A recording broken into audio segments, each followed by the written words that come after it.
All three of the major console manufacturers of the last 20+ years have a side to them that is very poorly received by consumers. Xbox, with their disgraceful waste of talent by buying up studios and closing them down regardless of success. PlayStation, with their crippled first-party output that's dwindled over the generations as they allow many IPs to wither away while they focus on a few big action-adventure games that take several years to make. But what about Nintendo? At first glance, on the very surface, Nintendo's reputation seems pretty spotless. Sure, there's some stumbles here and there like the Wii U, but those were valleys that pale in comparison to how high their peaks are. They own many hyper-successful franchises like Super Mario, The Legend of Zelda, and especially Pokemon. For the most part, they do an okay job at keeping most of their franchises alive, save for a few that have been dormant for a decade or more. Nintendo games stay at the front of public consciousness because of timely, critically acclaimed releases that don't cost $200 million and 7 years of development to make. They're efficient, their properties are highly recognizable, and their products are often high quality and make money hand over fist. Everyone seems happy.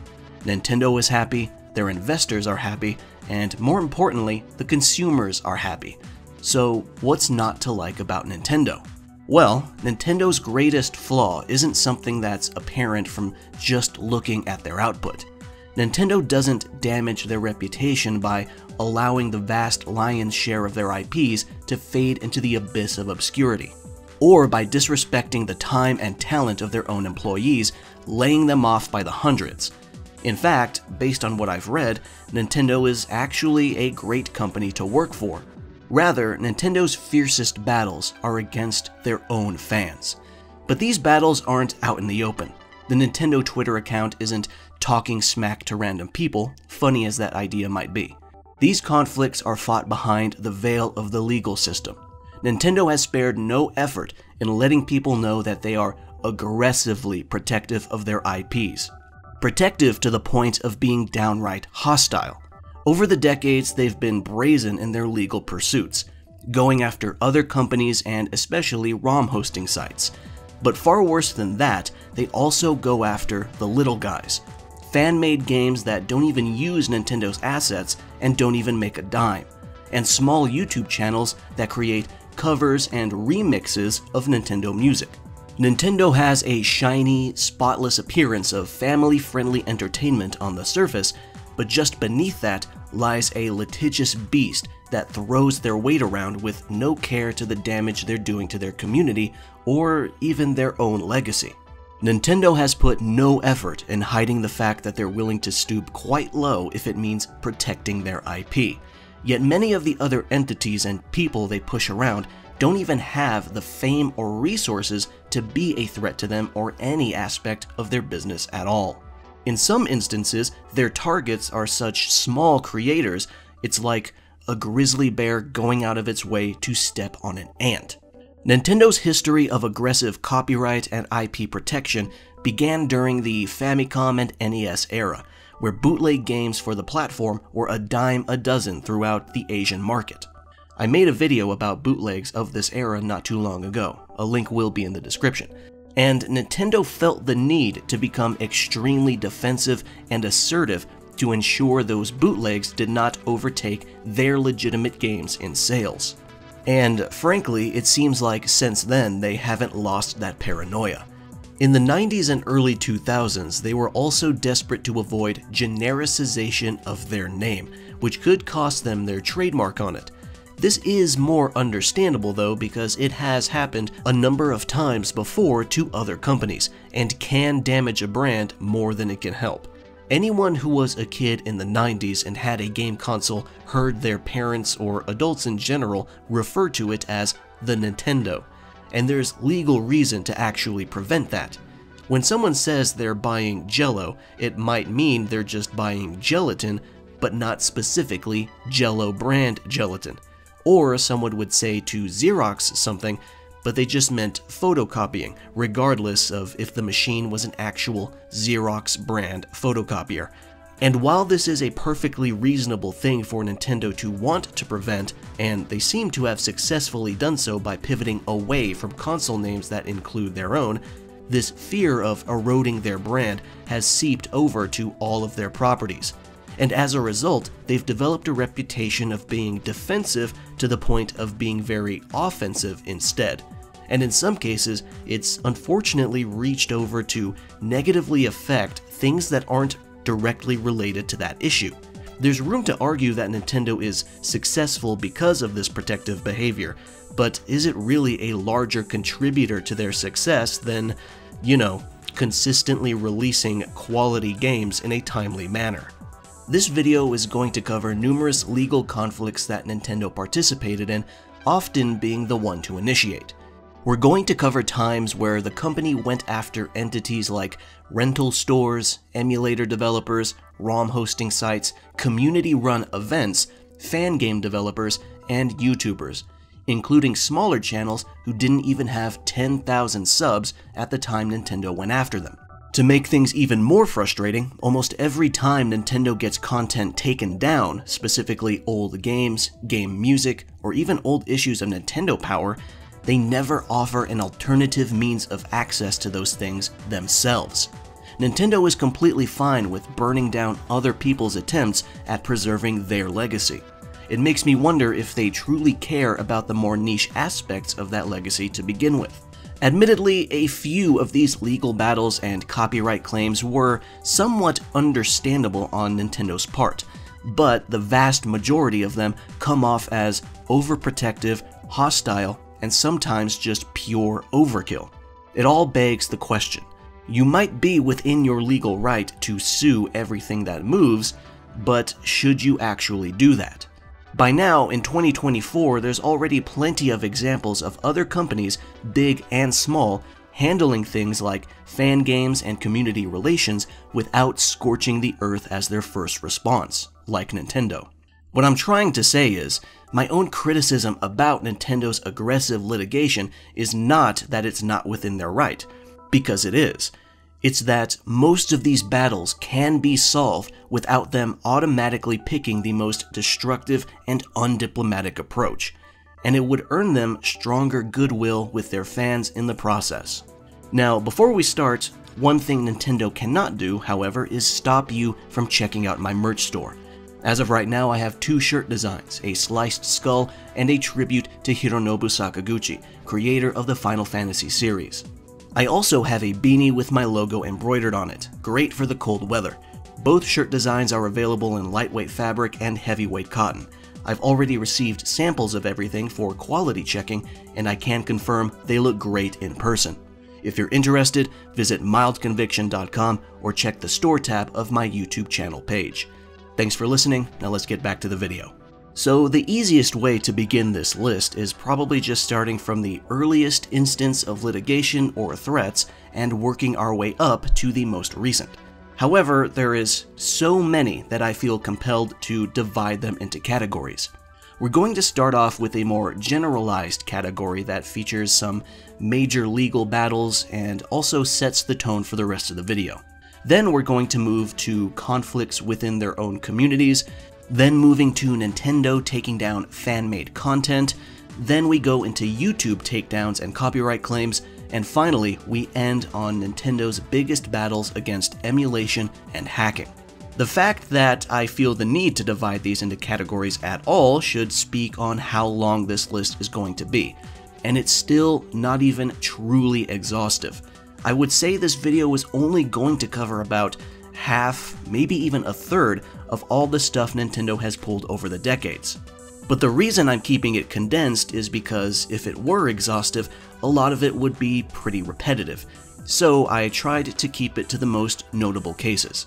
So without any further ado, let's finally dive into Nintendo's history of litigious hostility. 1989. Nintendo sues Blockbuster for photocopying game manuals. It's no secret that major software publishers have always despised rental services because they think rentals rip into their profits. In the late 80s, video rental stores would rent out computer software, which was fully legal because the rental stores bought their copies fair and square and were within their rights to lend them out. But of course, the United States Congress was lobbied to put a stop to software rentals by a number of companies, including the Software Publishers Association, WordPerfect Corporation, Microsoft, shocker, and of course, Nintendo. Soon, a new rental protection bill passed through the Senate Judiciary Committee, which prohibited rental stores from lending computer software. However, unfortunately for Nintendo, NES game cartridges were not included in these protections, so stores like Blockbuster were allowed to continue renting out NES games. Thanks to this exclusion, Nintendo decided to work around it by going after Blockbuster directly through their game manual photocopying practice. Now, to provide context here, Blockbuster did have a policy where they would charge customers extra if they lost a manual, and thus they resorted to simply photocopying them as a cost-efficient means of creating replacements. Both companies would reach a settlement out of court for an undisclosed amount, and despite their efforts, Nintendo would continue to be left out of the Computer Software Rentals Amendment Act, meaning it was still legal for stores to rent out NES games. This was a big win for consumers, but many game publishers were still resentful, and eventually they would turn their spite towards used game sales. 1991, Nintendo sues Galoob over the Game Genie. The Game Genie was a video game cheat cartridge created by UK game studio Codemasters and sold by Galoob, a toy company from San Francisco. This is an interesting situation because Galoob technically struck first because they knew Nintendo didn't authorize the creation of the Game Genie, so they preemptively sued Nintendo to prevent them from blocking the sale of it, which Galoob knew they would try to do. Nintendo responded by suing for a preliminary injunction, and even though the Game Genie was indeed enjoined from being sold, Galoob actually came out on top when the case went to trial. Not only was the Game Genie allowed to be sold, but Nintendo also owed Galoob $15 million in damages, and they were rejected when they tried to appeal the decision. But the question is, what explanation did Nintendo give for trying to stop the Game Genie from being sold in the first place? Well, their bizarre reasoning was that the usage of the Game Genie to alter their games resulted in a derivative work, which Galoob is not allowed to make or sell. Obviously, this reasoning falls apart pretty quickly because the Game Genie does not create a permanent new work. It only creates a temporary, modified version of an existing work which, presumably, the owner of the Game Genie legally obtained. The court agreed with this rebuttal, and it's why Nintendo lost. District Judge Fern Smith said that the usage of a Game Genie to cheat through a game was ultimately no different from skipping pages of a book or fast-forwarding through scenes of a purchased movie. She also compared it to modifying a board game for personal use, to which Nintendo conceded that that would be permissible under copyright law, thus sealing the deal on this case. 2001, Nintendo sends a cease and desist letter to Console Classics. This is a fascinating one that very few people know about. Console Classics was an online retro game rental service, where the games offered were titles not commonly sold anymore. Nintendo sent a letter to them accusing them of allowing users to download their games' ROM images, but Console Classics replied to them, clarifying that they created their own images from their own physical copies of their games using a generic EPROM reader, and that US copyright law has an exception allowing data to be copied from ROM semiconductor chips. They also clarified that they do not allow users to fully download the images, but instead load the games into their RAM through a client. Furthermore, Console Classics only allows users to check out games that they physically have available, and limited to the amount of copies that they physically have available. And once communication between the client and the server is ended, the client's copy of the game is technically destroyed. So, how did Nintendo respond to this thorough reply? They didn't. Console classics never heard from Nintendo again, and they would continue to operate for an additional 15 years afterward. 2014, Nintendo stops a book about Earthbound's development from being published. Marcus Lindblom joined Nintendo in 1990 and began working on the localization of Earthbound in 1994. He was an important part of the team, as the project leaders instructed him to not make a straight, literal translation, so he took it upon himself to create a weird but charming localization with American humor that fans still enjoy today. About 20 years after working on the game, he wanted to write a book on the localization process and sought Nintendo's permission to work on it. They refused, saying that, as a former Nintendo employee, he was under NDA to not speak about the details of development. Thus, he gave up on the project. This is a strange one because obviously employees would be under NDA to not discuss games they are currently working on, and usually NDAs last up to 4 or 5 years after that employee leaves. But 20 years? I know some NDAs, when worded a certain way, can technically last indefinitely, but it seems unlikely such an absurdly long NDA would actually hold up in court.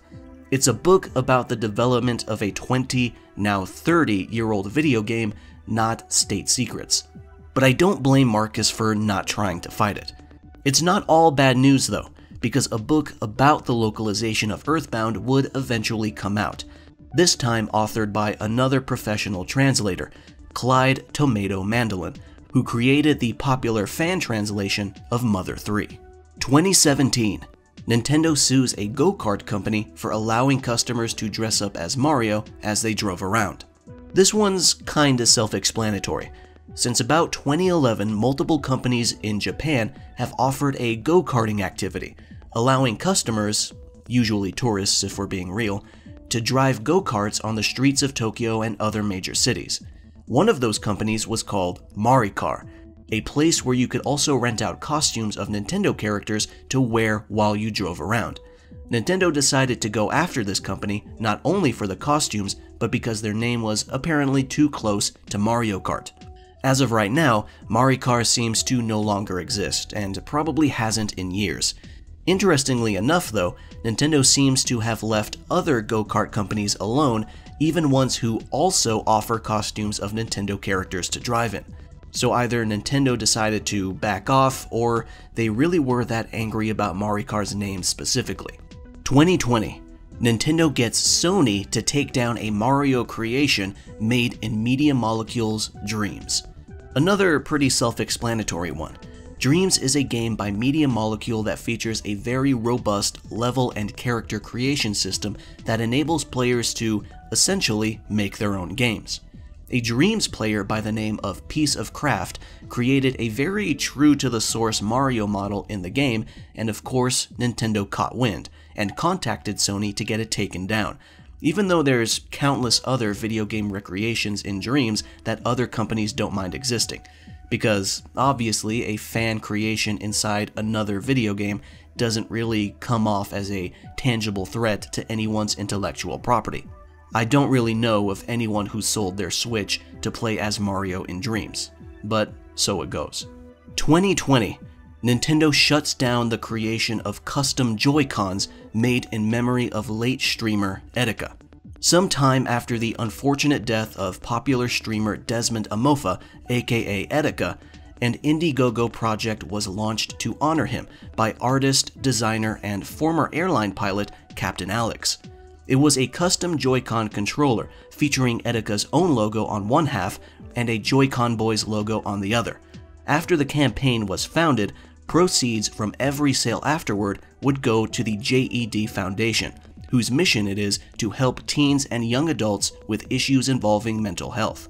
Captain Alex even posted the letters he received from the JED Foundation for his donations in Etika's name. Nintendo soon interrupted the sale of these Joy-Cons because of the Joy-Con Boys logo using a modified version of their normal Joy-Con logo, forcing Captain Alex to cease activities and leaving him with dozens of unsold pairs.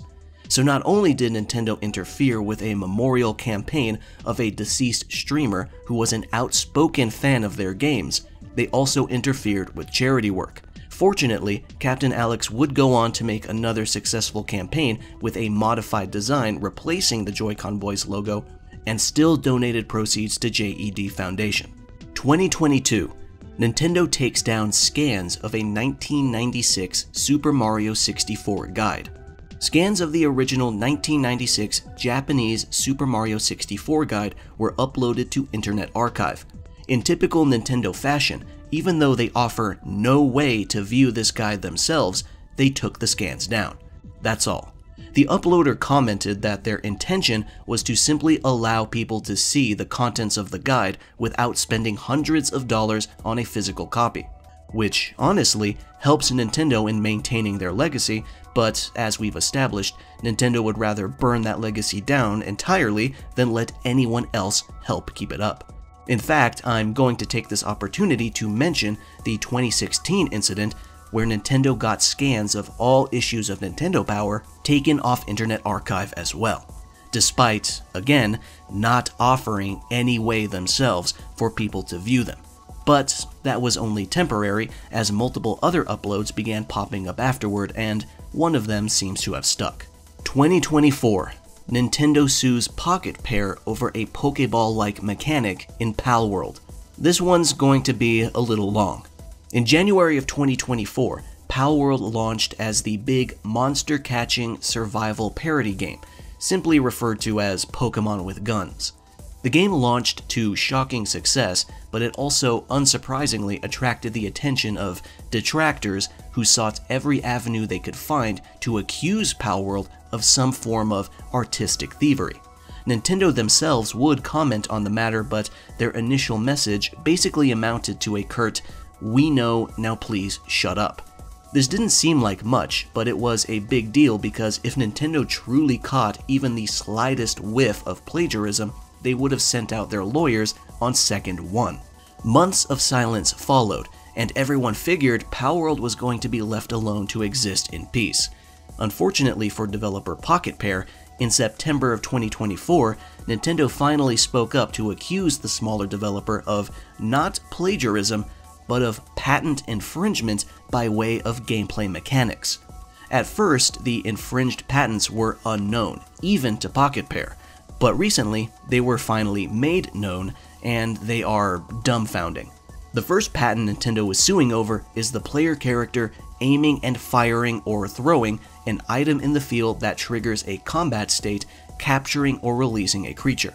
The second patent is about being able to capture creatures out in the open world instead of in combat, and the third patent is about riding those captured creatures and transitioning between them. The first patent is obvious. It's basically a Pokeball mechanic which has been implemented by more than Palworld, and the remaining two sound like generic gameplay mechanics that aren't exclusive to Pokemon at all. These patents were first filed in December 2021.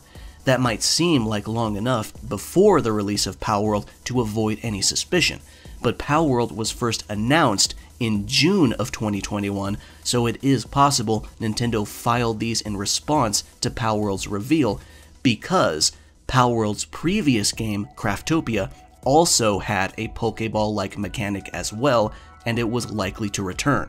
Thankfully, Pocket Pair doesn't seem too bothered by the lawsuit.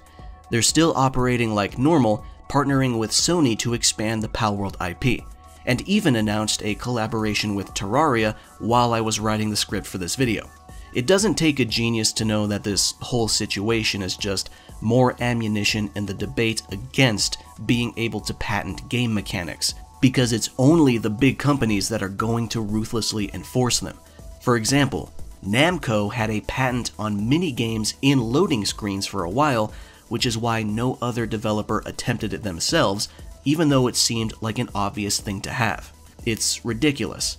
This is also hugely hypocritical considering Pokemon isn't even one of the first monster-catching games. That distinction belongs to Megami Tensei, which released in 1987, 9 years before Pokemon Red and Green, followed by Dragon Quest V in 1992, and especially Robotrek in 1994, which I believe, is the first of this type of game where the protagonist does not participate in battle themselves, and instead sends out robots he built, which are then stored in capsules outside of combat. If Nintendo somehow wins this legal battle, then the worst case scenario is that it opens the door for bigger companies to throw their legal weight around over game mechanics against smaller devs everywhere, not just against Pocket Pair. That finishes up the more generalized category with some big legal battles and some other conflicts that don't really fit into the other sections. Now let's move on to more specific stuff, starting with Nintendo butting heads with their own competitive gaming communities. Let's start off with 2013. Nintendo stops Melee from being included in EVO after players raise money for charity to have it included. Once again, Nintendo interferes with activities tied to charity. At least this time, they're not preventing more money from going to charity, but instead completely ruining the reward for fundraising that money. Super Smash Bros. Melee was not part of the core lineup for EVO 2013, but players were able to earn their place by raising over $94,000 for breast cancer research. Right after Melee's inclusion was all but cemented, Nintendo swooped in and put a stop to these heinous people playing, enjoying, and watching their own game, as any smart company would do. Thankfully, the Melee community erupted in backlash, forcing Nintendo to reverse the decision, and allowing the game to be included in the biggest fighting game event in the world. 2020.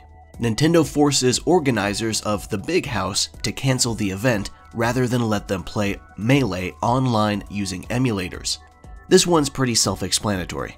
The Big House, which is a Smash-focused event, canceled its July 2020 date because the COVID-19 pandemic was coming to a head. However, they had hoped to still host an event that year in December by taking it online.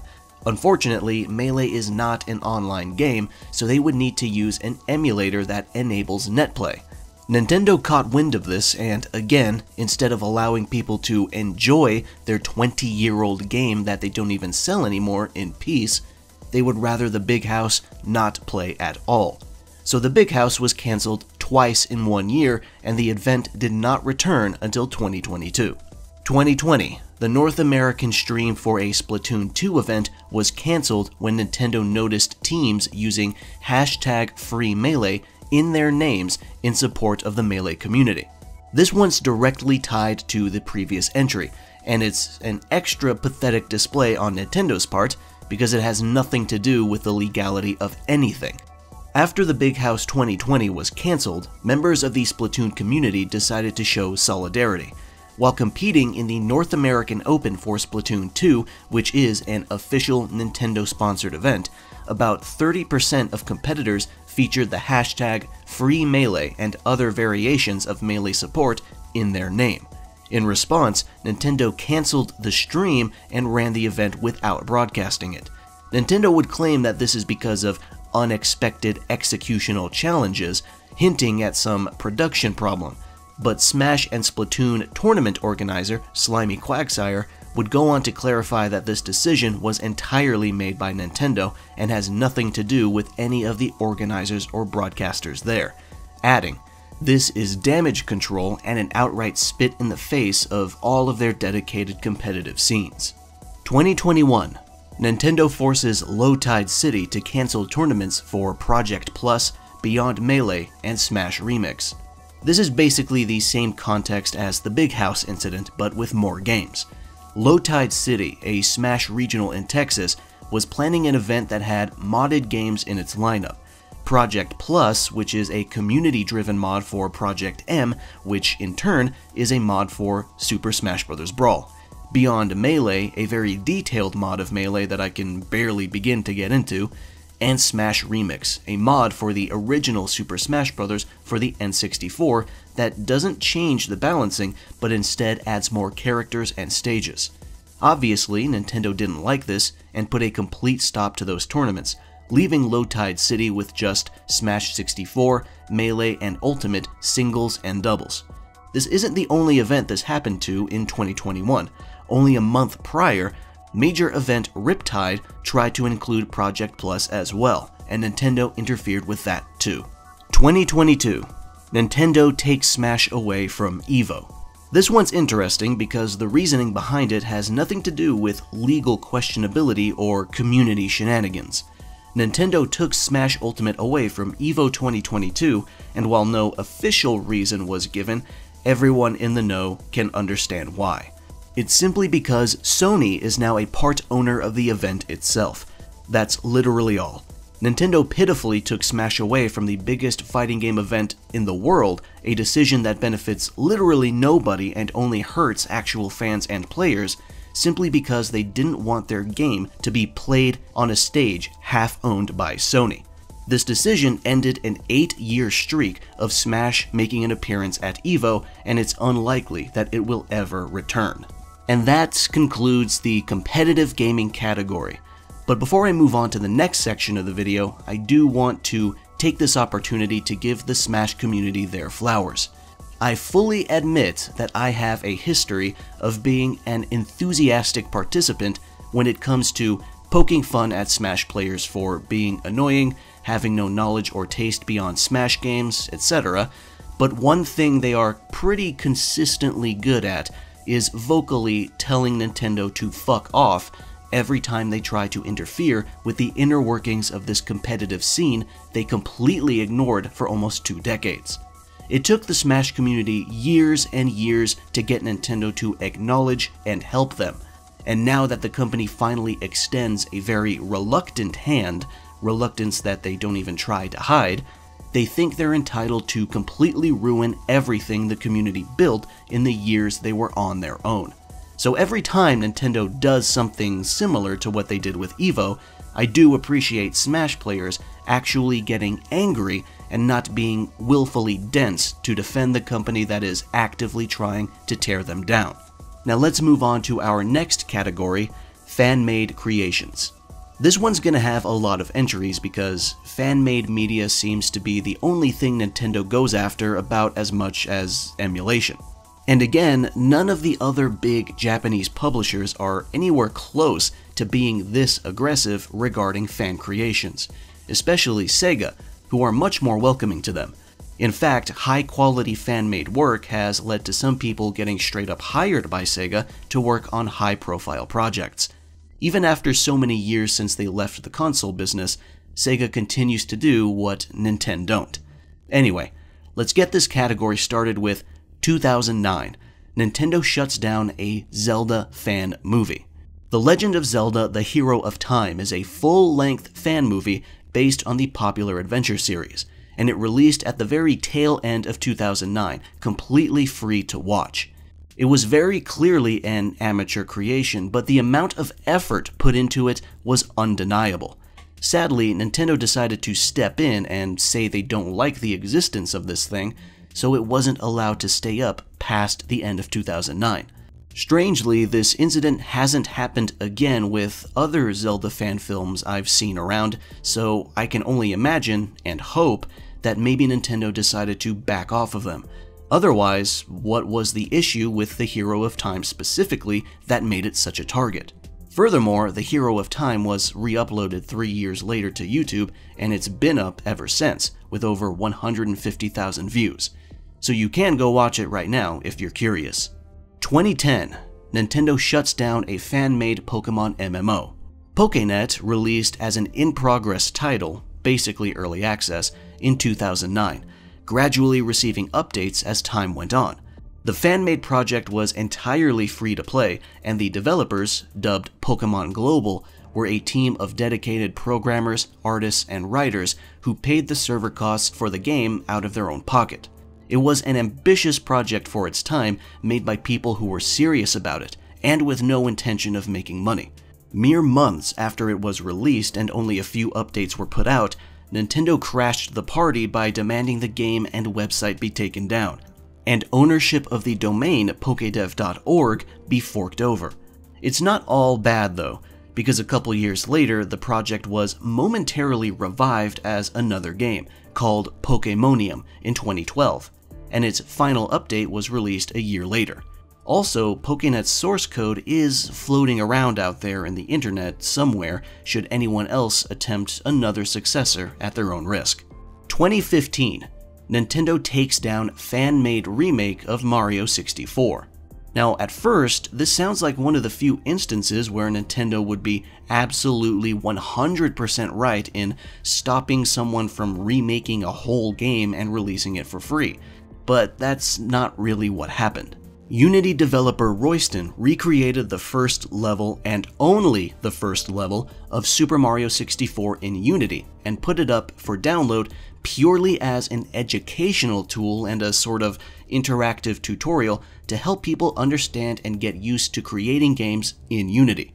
That's all. There was zero intention on recreating the whole game. However, Royston does clarify that some assets were ripped from Super Mario Galaxy and existing Mario games to help make the level, which does give more leverage to Nintendo in taking the demo down. But to be honest, something tells me that even if ripped assets were not involved, Nintendo would still want it removed. But it is what it is. 2015, Nintendo takes down Zelda Maker. Following the success of Mario Maker for the Wii U, Nintendo fans started to ask for other classic franchises to receive their own Maker game, especially The Legend of Zelda. The problem is, Nintendo said it would be too difficult to make. An indie developer by the name of Justin Sink decided to prove the company wrong by making a Zelda Maker of his own, and that's exactly what he did. Sink created a game where you could make your own Zelda game by creating maps and placing environmental sprites and enemies wherever you wished. It was still early in development, but it was showing promise. Cue Nintendo swooping in to not only tell Sink to stop working on Zelda Maker, but also take down videos of Sink playing and showcasing it, which no other fan games had to deal with. Nintendo didn't just want the project halted, which is one thing, they wanted every piece of evidence proving the game's existence to be wiped out, which is kind of insane. Thankfully, this tale doesn't end there. At the end of the day, this incident didn't actually conflict with Sink's overall goal, which was to simply create an easy-to-use engine for level design. He continued the project, now rebranded to Legend Maker, and guess what? It's still in development today, and you can check it out on its Patreon page. 2016, Nintendo takes down a voxel remake of the first Zelda game. To celebrate the franchise's 30th anniversary, Scott Linenger and Mike McGee created an in-browser voxel-based remake of the original Legend of Zelda. It was not a full remake of the game, containing only a few dungeons and a non-functional economy. All the buyable items were free, though they were planning on polishing it up further. Despite its very early and barely functional state, Nintendo saw fit to shut it down. Regardless, about 500,000 people got to try it out before it was taken away. 2016, Nintendo takes down AM2R. Metroid 2: The Return of Samus released in 1991 for the Game Boy. This remake, AM2R, which was in development for about 6 years, takes the Game Boy game and gives it a very fresh new interpretation by giving it the pacing of Metroid Zero Mission and the visuals of Super Metroid, along with a plethora of other improvements, such as better enemy AI, new areas, a new soundtrack, and more. It was a mesmerizing labor of love, made by Metroid fans for Metroid fans, and of course, it was completely free. Unfortunately, immediately after release, Nintendo sought to wipe it off the face of the earth by taking it off of every file hosting site the developers attempted to use. Now, while this takedown is unsurprising and likely would have happened eventually no matter what, it should also be noted that the timing of AM2R's release was also really unfortunate, because the next year, Nintendo's own official remake of Metroid 2, dubbed Metroid Samus Returns, was announced and released for the 3DS. However, it's not all bad news, because when something as anticipated and popular as AM2R is released on the internet, it's never gone forever. There are still ways to download and play it if you know where to look. 2016, Nintendo takes down more than 500 fan-made games on GameJolt. GameJolt is a site dedicated to indie games, going all the way down to tiny projects created by a single person. It should come as no surprise that a website like this would hold fan games, and it does, or did, especially before Nintendo ordered over 500 games to be taken off the site, as they were all based on Nintendo properties, with the bulk being based on Mario and Pokemon. But it doesn't end there.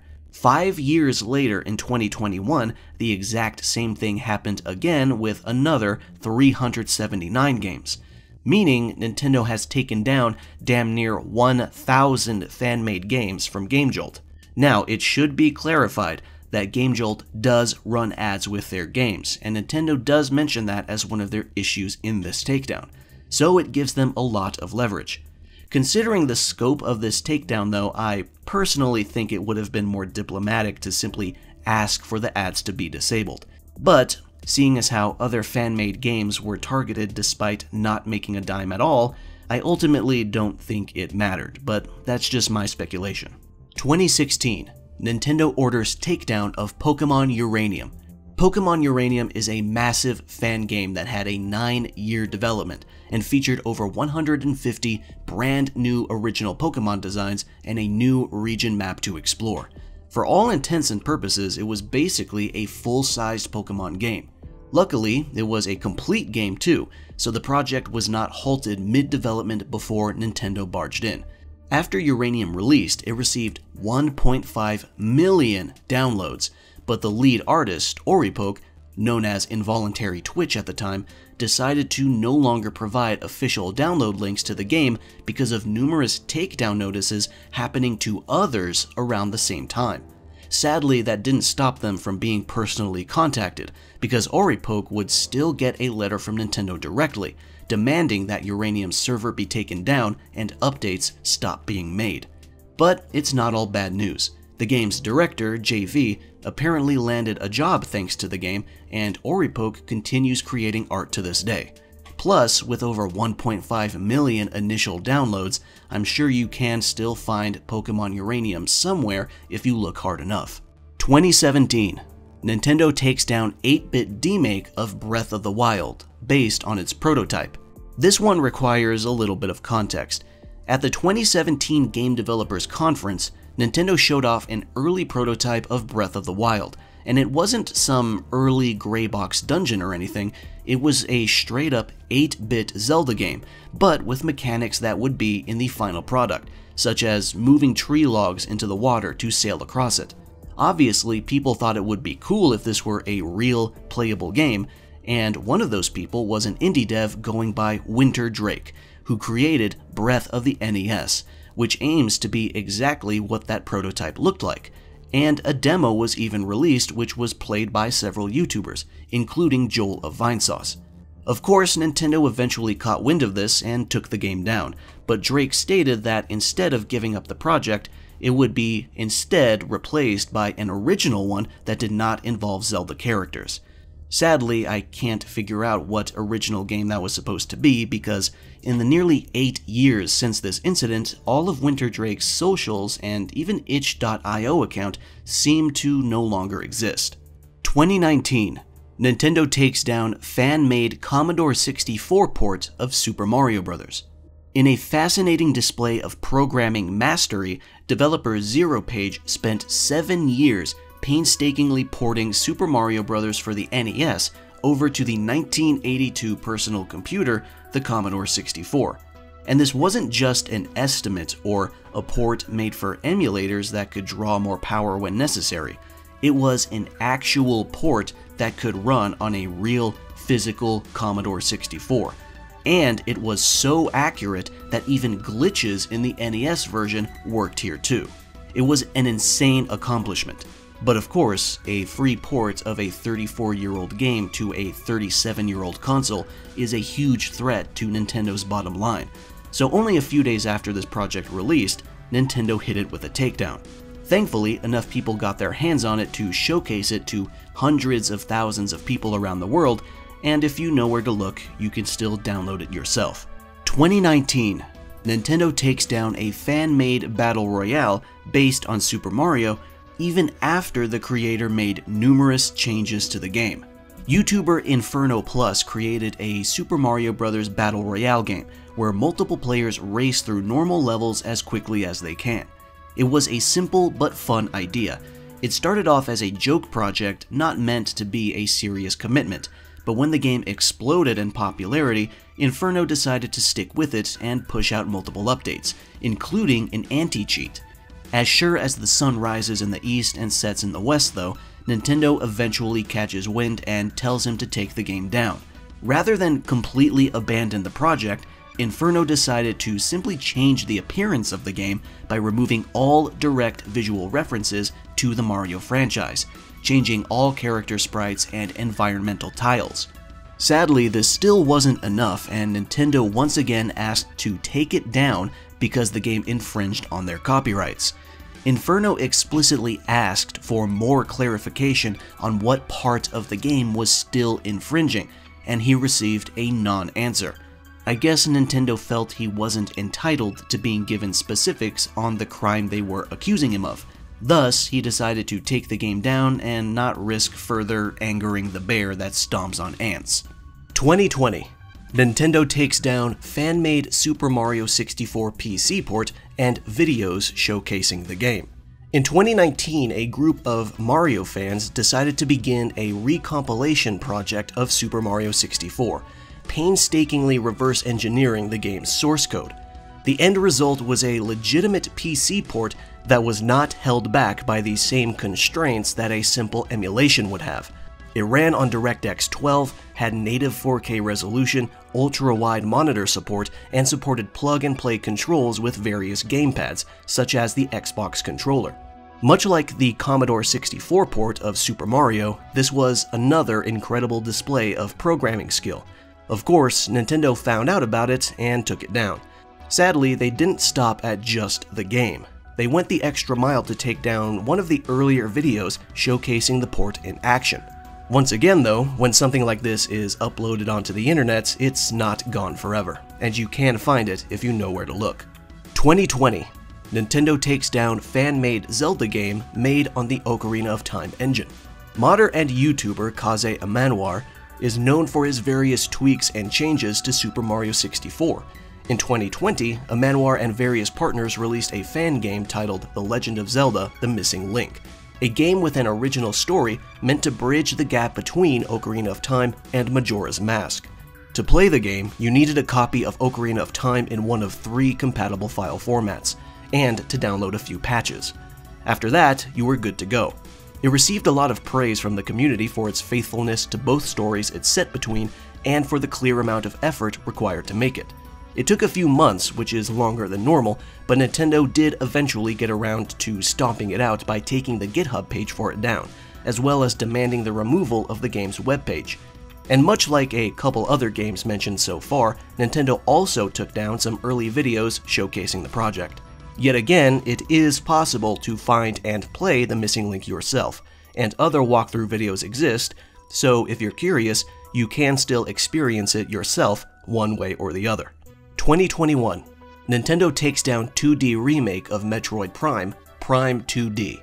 Back when there had been no news about Metroid Prime 4 for 2 years and before Metroid Dread released, the Metroid community was starting to crave more games. Luckily for them, a group of indie developers, called Team SCU, released a demo of a 2D remake of the classic GameCube first-person shooter, Metroid Prime. They had already put 4 years of work into the game, and it showed in the demo's remarkably high quality. Unfortunately, by finally revealing their hard work to the world, they drew the attention of Nintendo, who demanded that not only the game be taken down, but also the soundtrack. Much like AM2R, not only was this doomed to get taken down to begin with, but its reveal was also poorly timed with Metroid Dread releasing later that same year. So Nintendo was probably more attentive about infringements than usual. And that finishes the fan-made creations category of the video. As you can see, this was a mixture of Nintendo mostly being their usual merciless self and sometimes being somewhat understandable. While it is still an undesirable outcome, a DMCA takedown is still not as bad as a full-blown lawsuit. But of course that would be overkill to an insane degree, considering most of these projects are just fans making cool stuff for free in their own home. As I mentioned before, the most obvious and often spouted defense of their aggression is that they are within their legal right to do all these things, but that's not what I personally would argue against. Nintendo is strictly a video game company, so their brands and franchises are all they have. They don't have an operating system that runs most of the world like Microsoft, and they don't manufacture a metric fuck ton of other electronics like Sony. Nintendo's video game IPs are their lifeblood, so they need to prevent that brand erosion I mentioned at the beginning of the video. I'm aware of that. I simply feel that they can leverage fan-made creations to their benefit, and I don't even need to go that far to prove how that can work. There's already a ton of major examples of other companies, big and small, Japanese and Western, being very generous towards fan-made creations, and it hasn't harmed their control over their own IPs at all. I've already mentioned Sega, but there's other examples too. Did id Software ruin their control over Doom just because they publicly released the source code for the game only 3 years after it came out, resulting in a ton of fan-made content? No. The end result of that was Doom getting ported to any device that could theoretically run it. It ensured the longevity of the game's legacy and its place in popular culture. To this day, people still make Doom WADs, and the occasional one gets a lot of attention for being extra creative. Did Bethesda ruin their control over the Elder Scrolls by allowing people to mod their games to such an extent that you can turn them into a completely new, different game with a different map, characters, and story? No. In fact, Nintendo might be the most aggressive towards remakes of their own game, but there's currently 2 highly anticipated projects underway to remake Morrowind and Oblivion inside Skyrim, and they'll be out within the next year or two. And Bethesda hasn't said a word of disapproval about either. Allowing mods, and by extension players, so much power hasn't hurt Bethesda's control over their IP. If anything, it's helped, because a certain percentage of players periodically return to these games just to see what new mods they can install, and it helps keep those games relevant. And in some cases, they'll buy a new copy to experience one of those gigantic total conversions. I bought a new copy of Fallout 4 just for Fallout London. And on top of that, some creators of very big and constantly updating mods allow donations to express gratitude, and a few are even unpopularly locked behind paywalls, and Bethesda doesn't always stop them, even though it's technically against their terms of agreement. Now, you may argue that Bethesda is in a position where they have to be lenient because they've been on thin ice with their community since the shaky release of Fallout 76. But they've been lenient with mods for years before that. Even when Skyrim was freshly released and Bethesda was on top of the world, they still didn't stop people from making gigantic, all-encompassing mods. And one last example. Has Zune lost control of Toho despite allowing fan-made works to not only exist, but be monetized? No. Fan-made Toho works, including games, arts, and manga, and everything else, make more money than official Toho works by orders of magnitude, but Zune's word is still treated as law within the community. The only rule he has is that fan-made works must clarify that they are fan-made, and that the Toho property belongs to Zune's studio, Team Shanghai Alice. That's it. If you do that, you can monetize the shit out of your fan-made Toho media. And there are some really high-quality fan-made Toho games out there, including a gacha game. The end result of this leniency is Toho absolutely dominating every corner of doujin, which means self-published work, not just porn, and internet culture, especially in Japan. If you've ever been a terminally online person in the more video game-centric parts of the internet, you will have seen Toho memes, whether you are aware of it or not. You would almost think that Toho is public domain, but the IP still belongs to Zune, and he retains control over it. And he's only one man, the only employee of his own company. And he's Japanese, so he is following the exact same laws that Nintendo is. All I'm saying is, Nintendo's ruthless, iron fist control over their IP isn't truly benefiting them. Every time they strike down a fan creation that wasn't even making money to begin with, they're not only hurting the community and their relationship with it, but from a business perspective, they are hurting the potential for free marketing, because sometimes playing a good fan game makes you want to play the real thing. Now, next up is the YouTube category, and this one's a good mix of different situations. Let's begin with 2013. Nintendo claimed ad revenue on videos from YouTube channels. Back when Let's Plays were the biggest moneymakers in the early days of monetization, YouTube's copyright system was still imperfect. Well, even more so than it is now.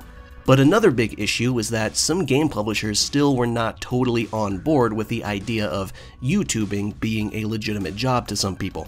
Nintendo fell into this category most of all, and they displayed zero intention on respecting such a concept by claiming ad revenue on every single gameplay video uploaded by normal people, which would bookend those videos with ads, even if the uploader disabled them. And all the revenue from those ads would go to Nintendo, not the uploader. Obviously, this would end up being very unpopular, as it led to a lot of Let's Play channels abandoning Nintendo games wholesale and refusing to make content with them because it wouldn't get them any revenue. 2015. Nintendo creates the Nintendo Creators Program, where only registered YouTube channels are allowed to make content, but will still give Nintendo a cut of their revenue. After nearly 2 full years of YouTubers rightfully complaining about Nintendo's ridiculous grip on unique gameplay footage, they decided to loosen up to a degree. They made a creators program that allows YouTubers to register their individual videos or their entire channel to be allowed to make some money. If you registered individual videos, Nintendo would still take 40% of ad revenue. If you registered your entire channel, they would take 30%. That seems like a reasonable start to bettering their relationship with creators, but there's still some key problems. Specifically, the terms of agreement for registering had a foreboding statement that said the payout rates could change whenever Nintendo wanted to change them and for whatever reason, though that's pretty standard in agreements like this, and the shared revenue only pertained to a select portion of Nintendo's catalog. The whitelist of approved games excludes classics like Star Fox 64 and Ocarina of Time, and newer titles like Bayonetta 2 and Captain Toad Treasure Tracker. Some YouTubers, especially those who were very Nintendo-focused, begrudgingly accepted the Creators Program, while others still refused and continued to simply avoid Nintendo games altogether. 2015. Nintendo removes videos about ROM hacks and speedruns from YouTube. If you thought it was kind of egregious for Nintendo to remove videos of a fan-made game's existence, then what about removing videos of speedruns and custom levels made via ROM hacking?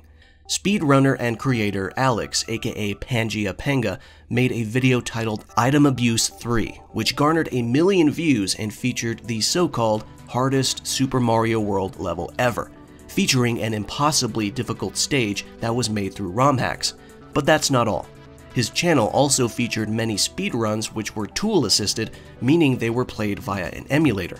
Nintendo found out about this and basically nuked his channel, removing approximately 80% of his entire video library.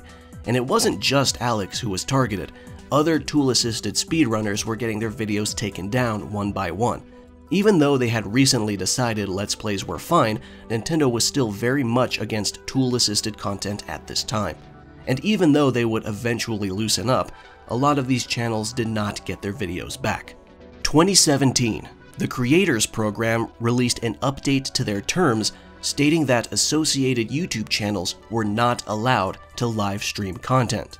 Nintendo's migraine-inducing display of being out of touch with creators continued, as they eventually released an update to their Creators Program disallowing members from live streaming Nintendo games. Now, your first assumption might be, oh, it's probably just for monetized streams, right? No. This stream restriction applies to non-monetized streams as well. And to make things even weirder, Nintendo suggests that if you want to stream the game, you should do it on a new account that is not registered to the Creators Program. You can still start and upload a Let's Play on day 1 of a game's release and monetize that, but streams are a no-go. To say that creators were confused by these rules would be an understatement, and it was further evidence that it simply wasn't worth being a Nintendo-centric creator back then. In late 2018, Nintendo would finally just get rid of the creators program altogether and just let gaming YouTubers operate like normal with Nintendo games, and allowing them to keep all the revenue from their videos. 2022. Nintendo kills Gilvasunner channel with over 2,200 copyright claims. Gilvasunner is a YouTube channel dedicated to video game soundtracks, featuring thousands of songs and pieces from hundreds of games, including Nintendo titles, amassing 1.5 billion lifetime views in the time it existed. And of course, Nintendo didn't like this. I should note that this is actually not the first time Gilvasunner had to deal with Nintendo taking down uploads. The channel was already hit once before back in 2019, and it wasn't the only channel affected by this. Nintendo was going around knocking down music uploads to the point that people assumed the company was going to finally launch their own service dedicated to Nintendo Music. Again, this was back in 2019, and no, they did not do that. Fast forward to 2022, and Nintendo hits Gilvasunner again, but this time even harder, slamming the channel with over 2,000 copyright claims. Gilvasunner was so distraught by this particularly huge takedown that they decided to simply call it quits, because it wasn't worth dealing with Nintendo's aggression. This is another excellent example of Nintendo aiming at people who offer something they don't, even though they easily could. Many Nintendo games are known for their music, yet they have never made any of it available on any streaming service, until very recently with the launch of Nintendo Music, mere weeks before this video was published. 2022. Deoxys Prime receives over 500 copyright claims over soundtracks of Nintendo games. This is basically the exact same situation as Gilvasunner, with the only real difference being that Deoxys Prime's channel still exists.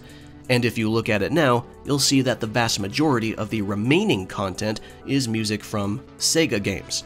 A true testament to doing what Nintendo don't. 2022, Nintendo forced YouTube channel to remove Metroid Prime music covers and remixes.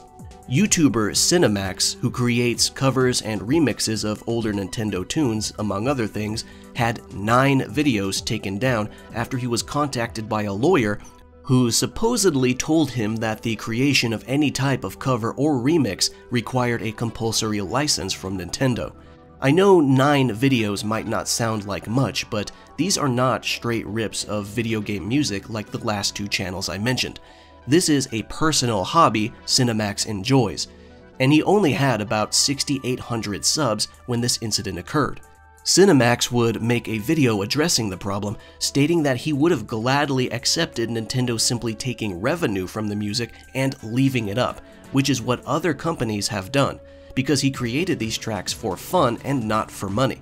Continuing on, he says, "Why can't Nintendo go down this route? Why can't Nintendo do this like everyone else? Why does my recreation cover have to be removed when the song it's based off of has never seen any sort of official soundtrack release? It's obvious that there's a strong market demand for Nintendo to release this music outside of the game it was written for. Nintendo can easily capitalize on this market, but they refuse to do so." So far, all the YouTube channels and videos I've mentioned in this category are more popular, or the video in question went viral in a short amount of time, but neither of those are really the case for Cinemax. He's a YouTuber with less than 7,000 subs at the time, minding his own business making remixes for fun. And Nintendo still went out of their way to interfere with him, showcasing that they will stoop low enough to hurt such small creators. And that one question he asked, why can't Nintendo do this like everyone else? That's a valid thing to wonder about, because it seems like Nintendo is the only company in the entire gaming industry that's this aggressive with IP protection, even in comparison to other Japanese publishers who are under the exact same laws. 2022, Nintendo takes down Splatoon 3 videos featuring a mod that simply allows for a free moving camera for better screenshots and more cinematic footage. Splatoon YouTuber Octoboy used a camera mod for Splatoon 3 purely to create better looking shots for his video content. It wasn't used to cheat or gain any sort of advantage gameplay wise. Unfortunately, this was still a crime in the eyes of Nintendo, who took down one of his more successful videos that required weeks of work and over 70 hours of editing. He had intended to use this mod for many more videos in the future, but in one quick swoop, Nintendo put a halt to all of those plans, all because of a camera mod for a game he legally owns. As you can tell, Nintendo's history with YouTubers is shaky at best. Their horrible creators program aged awfully the instant it was made, because by that time all the other big publishers were backing off of pilfering revenue from Let's Plays. Then there's the aggression towards these creators, which nearly rivals their aggression towards fan-made games, especially in terms of how small the targets of their legal hostility can be. It's one thing to claim that you are protecting your IP, but it's another to claim that while you're ruining the channels of people who don't even have 10,000 subscribers and don't even make their content for money to begin with. It looks less like a legitimate defense against an entity of equal power who does have the resources to harm your bottom line, and more like pure, unadulterated corporate aggression. And finally, we're going to touch on Nintendo's ongoing crusade against emulation. Now, this is going to be a pretty condensed list, all things considered, because a more detailed retelling of all their missions and campaigns against emulators and piracy would probably be a near hour-long video in itself. Plus, I already mentioned some emulation-adjacent events earlier in the video, such as the Smash tournaments that wanted to run online Melee or Brawl with mods. Let's begin with 2014. Nintendo takes an iOS Game Boy Advance emulator down.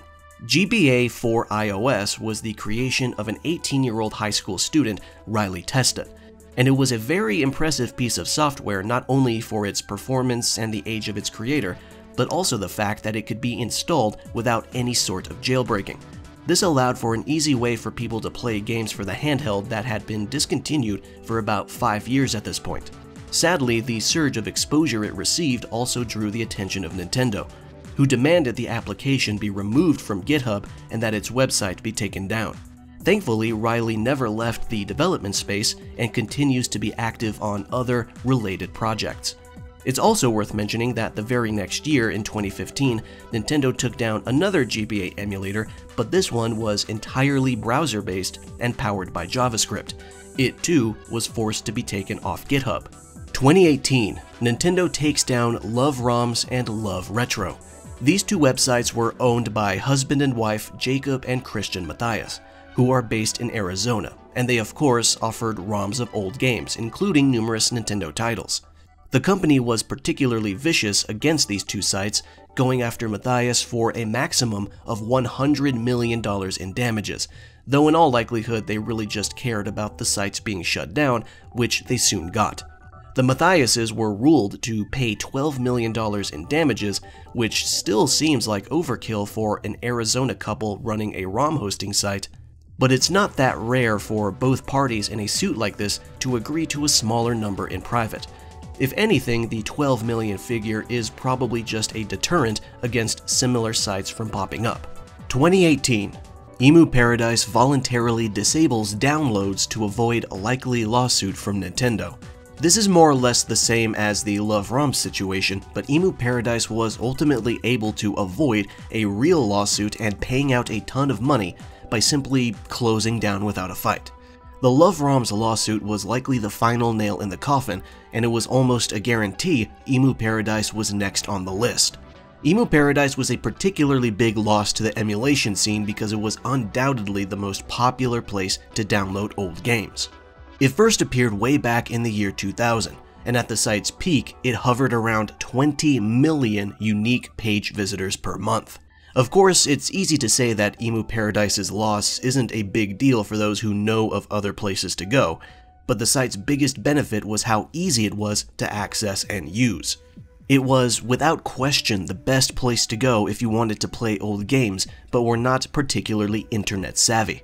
Interestingly enough though, Emu Paradise continues to exist and be accessible, but only as a read-only version of what it was like while fully operational. 2021. Nintendo sues Gary Bowser, member of hack creators Team Executor. Yes, that is his real name. Team Executor is a group known for making mod chips and jailbreaking software for gaming consoles. They're not a new group that popped up recently. Team members trace their hacking and modding origins all the way back to 2002, where they were making tools for the PlayStation 2 and original Xbox. For the Switch, however, they created a tool called the SX Pro, which contained a payload allowing the user to boot custom firmware on the Switch.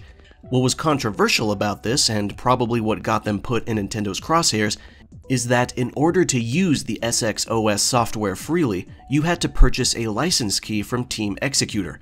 This pissed off some people in the modding community because it monetized an exploit that anyone could use for free. So they pivoted and offered a free version that allowed people to use the most basic features.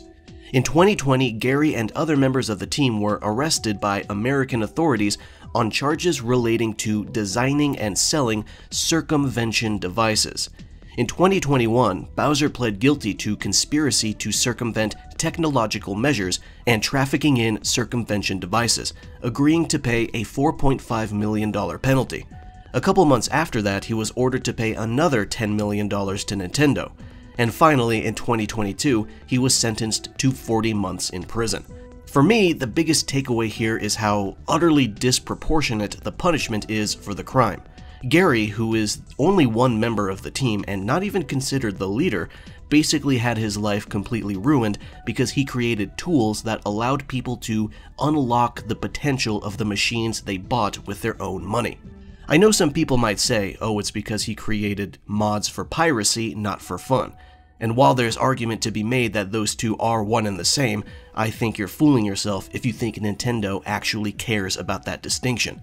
It is completely possible to mod a console to the point where it's basically a totally different machine and still not use it to play any pirated games.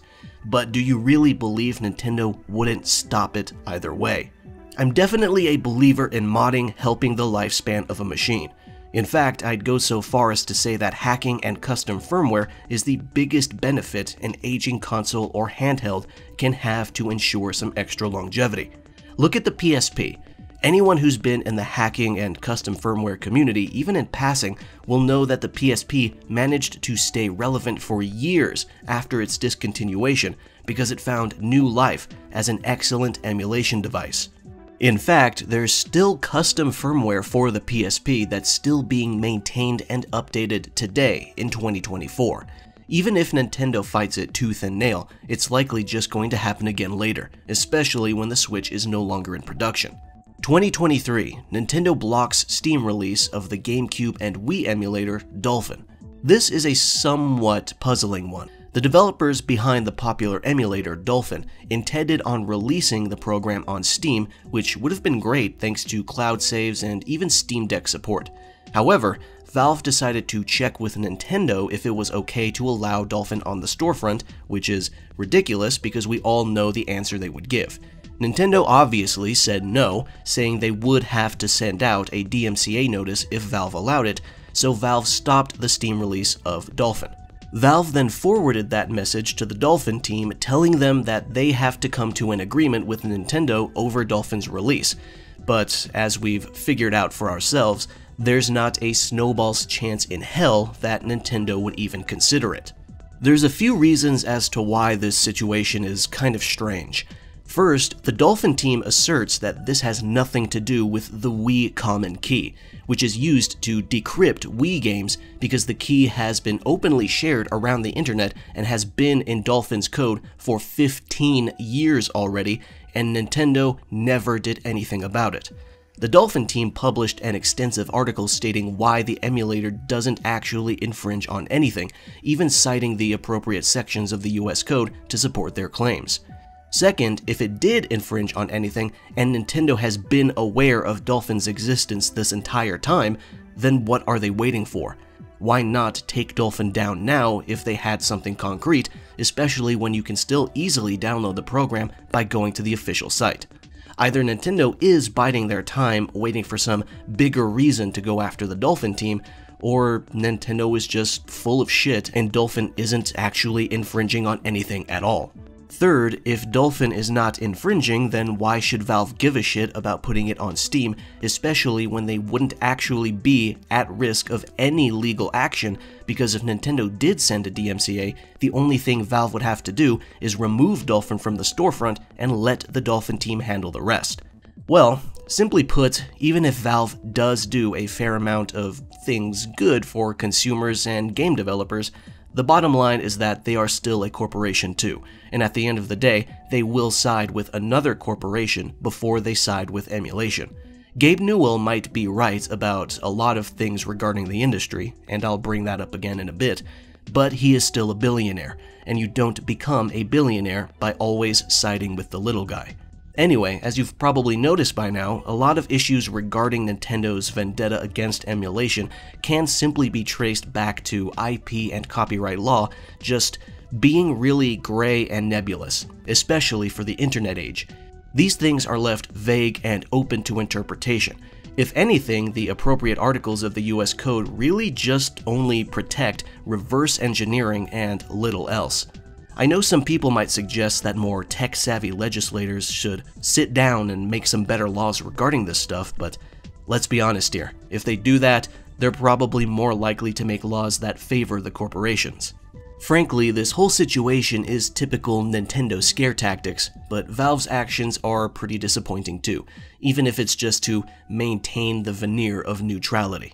Thankfully, Dolphin remains unaffected, and as of right now, the emulator has a massive 97% compatibility rate with the entire GameCube and Wii libraries. 2024, Nintendo takes legal action against Switch emulator Yuzu over decryption bypassing.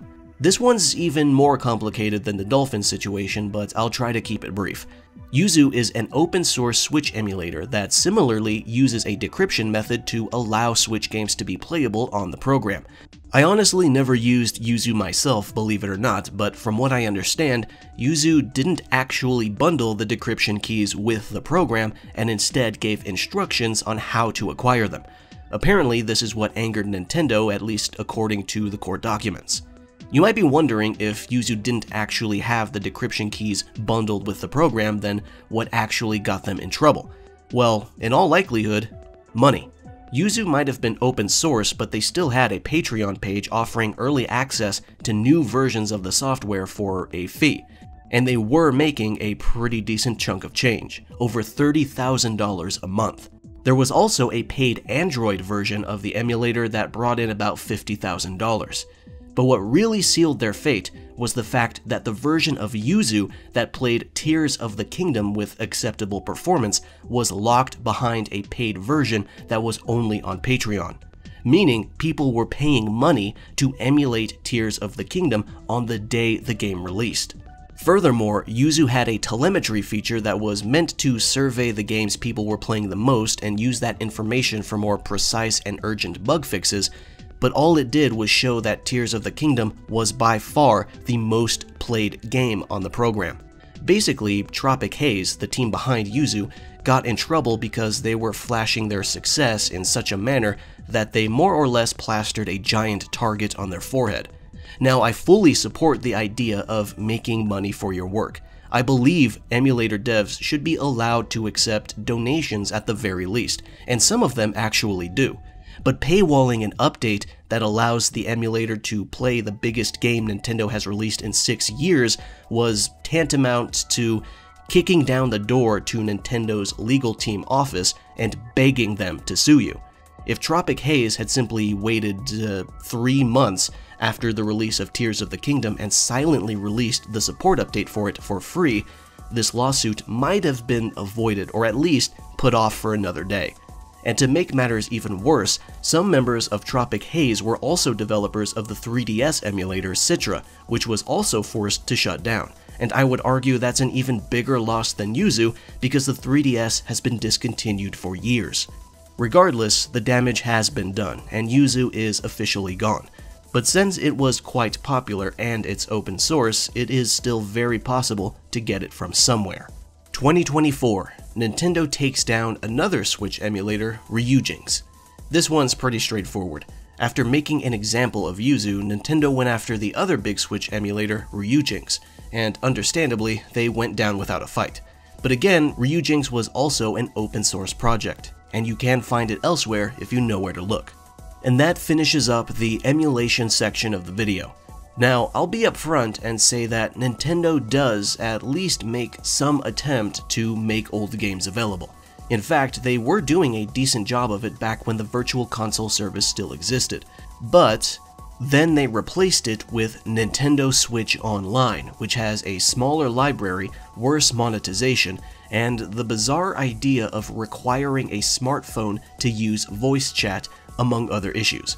So at the moment, it seems like Nintendo is on the path to just never offering a straightforward service as reliable as any of the ROM hosting sites they've taken down, which says a lot because they're a multi-billion-dollar company and these ROM sites sometimes don't even make enough to pay for their servers. I know this quote is thrown around very, very often, and some of you are tired of seeing it, and even I've brought it up on another video before, but it remains relevant and true. Gabe Newell once said that piracy isn't a pricing issue, it's a service issue. Nintendo continues to do battle with emulators and piracy in every direction, but unless they actually offer a service that's as content-loaded and easy to use as these emulators and ROM sites with a low price, it's a battle they will perpetually lose. However, is it one that they could truly win in the first place? Think about it. In the case of something like the Nintendo Power issues, they can easily solve that problem by offering a service that lets you buy high-quality digital scans of any issue for $5 a pop, maybe even 10. But when it comes to old games, particularly from the NES all the way to the Wii, how many could they conceivably put into their service, and more importantly, could they actually guarantee permanent access that will never, ever be taken away? Not likely. It would be pretty hard for any company to offer that, especially if they have games not published by them in their library, because one of the greatest enemies to preservation in gaming is licenses. Licenses are what cause 10-year-old games to suddenly get updates that remove songs. Licenses are what cause racing games and flight sims to become delisted in as little as 4 years after release, because that's as long as their agreement with the vehicle manufacturer can last. Licenses are what cause more obscure and niche games to be delisted because their publishing deal with a separate company is only so many years.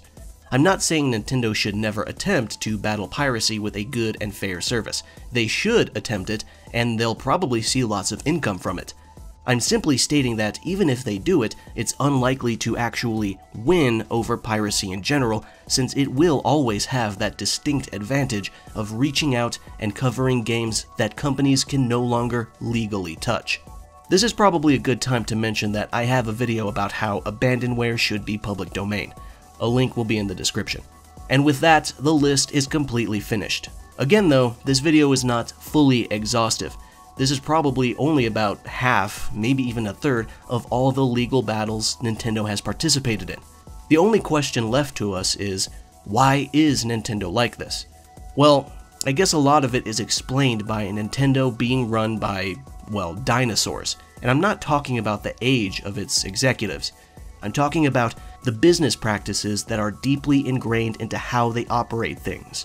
Nintendo is a 135-year-old company, and while they obviously were not making video games the entire time, that's still more than long enough to create a company culture that is utterly ruthless towards derivative or influenced works or preservation efforts that are made without express, formal permission. Because this attitude seems to be so deeply rooted into the company, and for so long, it's hard to believe that they'll change their ways anytime soon, at least not without loud and persistent blowback from consumers. Though I suppose there is evidence that they are kinda loosening up in some aspects, they definitely are not in others. In regard to legal blowback, well, that's really hard to do.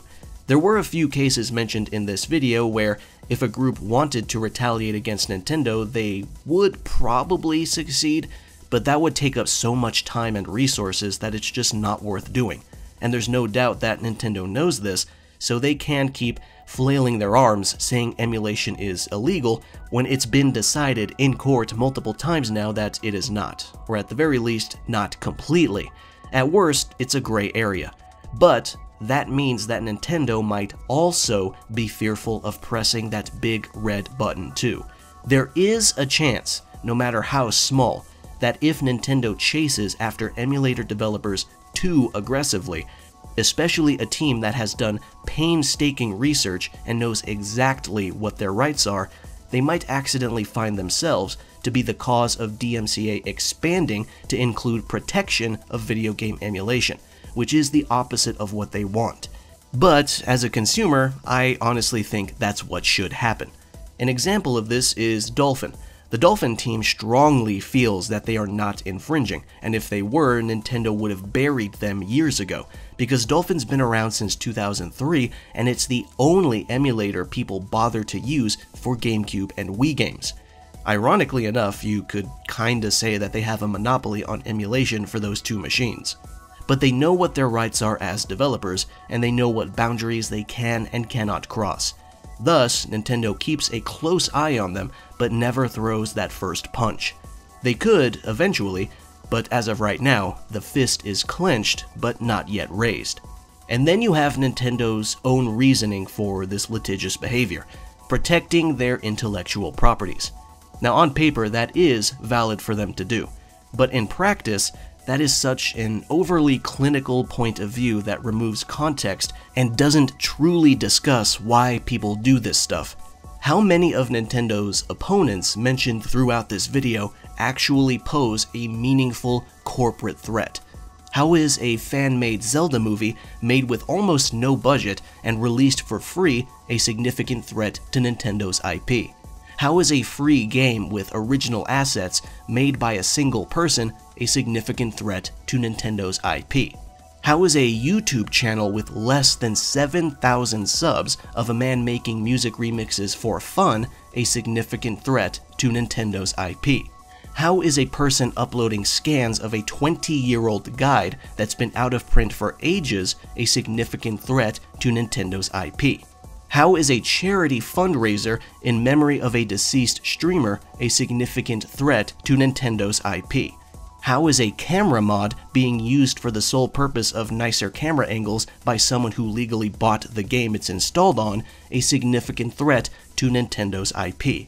Overall, you will not be surprised to hear that I feel kinda pessimistic about seeing any sort of change to Nintendo's litigious behavior in the near future. When it comes to things like fan creations, mods, and emulation, they seem to come out guns blazing with no intention of having any type of introspection afterward. Shoot first, ask questions never. It really does look unappreciative, greedy, and sometimes straight up malicious when someone creates something purely out of love for one of Nintendo's franchises and shares it with the world at no cost, only for Nintendo to swoop in with the hammer of copyright law to smash their project into tiny pieces. Then there's the sheer tone deafness of going after things like scans of 20 or 30-year-old magazines and guides, but then not offering official scans themselves. Then going after thousands upon thousands of music uploads on YouTube, but taking years to get around to making their own music service, which isn't even necessary because multiple music services already exist. Nintendo has the resources and capability of handling all of these situations in a manner that not only makes the community happy, but might even give them a few extra dollars. Open up an official archive of Nintendo Power. Upload video game soundtracks to music services people actually use. Open up an official publishing arm for fan-made games so hobby developers can submit their own projects. None of these things are unheard of. They've all been done before in some comparable form or another. As I've said multiple times already, this isn't about whether or not all of this legal aggression is within Nintendo's rights, because it is. The problem is that every opportunity Nintendo has to create and build and expand with members of the community, they choose to destroy instead. Again, I'm not feeling optimistic. I think it will take some serious mountain moving to get Nintendo to change their ways. But hopefully I'm wrong. Hopefully they will surprise me in the near future. Despite my attitude at certain points of the video, including now, I would truly like to see Nintendo become better. I guess we'll just have to wait and see. And if I'm completely honest, the real copyright and IP villain of the world is Disney. This concludes Nintendo's history of litigious hostility. Thank you for watching, and I'll see you around.